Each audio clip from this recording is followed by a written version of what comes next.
Exclusive, Paulo, manghaharana ng magagandang dilag. Kimi, magselos kaya? I've seen a lot of change, been through a lot of pain. Some things are not the same as they were a year ago, but all will be okay. I move on each and every day. The past.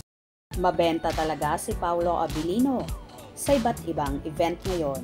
Kung noon ay kaliwat kanan na rin ang mga offer sa kanya na mag-perform sa iba't ibang bahagi ng Pilipinas. Ngayon ay tila doble pa.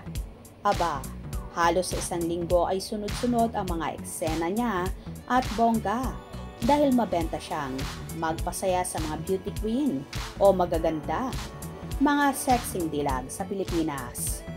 Yes, ang bongga lang, naimbitado na naman si Paulo sa Grand Coronation Night ng Binibining Moncayo ngayong September 12, 2024.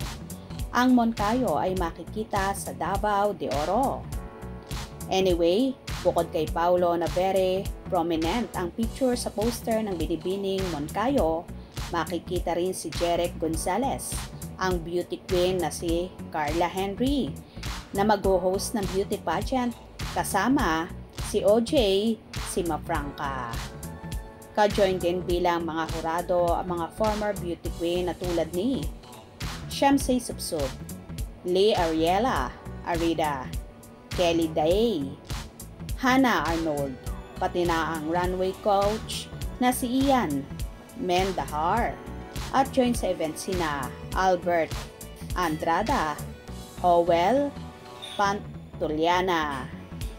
For sure, manghaharana si Paulo sa mga magagandang kandidata. Di ba bonggang-bongga nga si Paulo kapag kumanta ngayon? Naramdam mong galing sa puso ang pag-awit.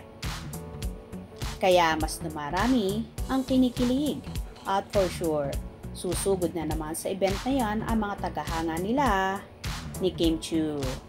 At for sure again, maraming magagandang dilag ang kikiligin sa kanya. Lalo na kapag nilapitan na niya, tinitigan na niya, habang kinakantahan.